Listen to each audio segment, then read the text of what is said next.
Hello বন্ধুরা, welcome my channel. এবং তোমরা যারা আমার সাথে রয়েছো তাদের জানাই অসংখ্য ধন্যবাদ এবং ভালোবাসা। ভিডিওটা শুরু করার আগে কিছু কথা বলে নিই।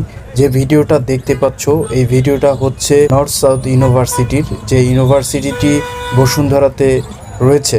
এবং এই ইউনিভার্সিটিতে প্রতিনিয়ত এরকম জিনিস দেখাটা স্বাভাবিক হয়ে দাঁড়িয়েছে। তবে একটা শিক্ষা প্রতিষ্ঠানের সামনে, বলা যায় একদম মেইন ক্যাম্পাসের ভিতরে, এইভাবে যদি স্টুডেন্টরা সিগারেট খায় এবং মাদকাসক্ত হয়ে থাকে, তাহলে এই ইউনিভার্সিটি থেকে শিক্ষার্থীরা কি শিখবে এবং এই শিক্ষার্থীদের ভবিষ্যৎ কি? যদি বলা হয় এরা বুদ্ধিমান, তাহলে বলতে হয় এরা অতি বুদ্ধিমান। এটাই হচ্ছে স্বাধীনতার ফল। একটা স্বাধীন দেশে, সার্বভৌমত্ব রাষ্ট্রে কখনোই শিক্ষা প্রতিষ্ঠানের ভিতরে এরকম সিগারেট খাওয়া হয় না, এরকম মাদকদ্রব্য সেবন করা হয় না। এবং নেক্সট পার্টে আরও ভিডিও আমি আপনাদেরকে দেখাবো। ক্যাম্পাসের মধ্যে শত শত লোকের ভিতরে ওপেনে কাগজ থেকে বের করে গাঁজা বানিয়ে পেঁচিয়ে সেই গাঁজা খাচ্ছে স্টুডেন্টরা।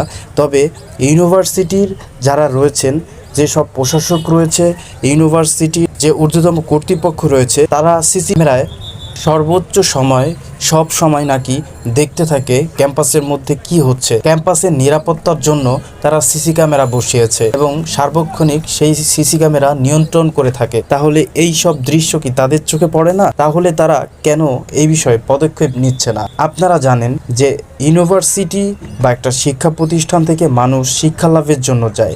এখানে ভালো খারাপ সবাই রয়েছে। এখন যে ভালো স্টুডেন্ট, তার সঙ্গ দ্বারা বা তার সাথে যারা থাকবে এবং এই সমস্ত কার্যে যারা জড়িত রয়েছে, তাদের দেখেও এই ভালো ছেলেমেয়েগুলো নষ্ট হয়ে যাচ্ছে। এবং এই ভিডিওটি যারা যারা দেখবেন, অবশ্যই এই মেয়েটিকে চিহ্নিত করার জন্য তার বাবা মা এবং আত্মীয় স্বজনকে দেখানোর জন্য হলেও আপনারা ভিডিওটি বেশি বেশি করে শেয়ার করুন এবং কমেন্টস করুন, যাতে করে পরিবারের লোক দেখতে পারে তাদের পিছনে তার সন্তান এবং মেয়েরা ইউনিভার্সিটিতে যেয়ে কি কি কাজ করে থাকে।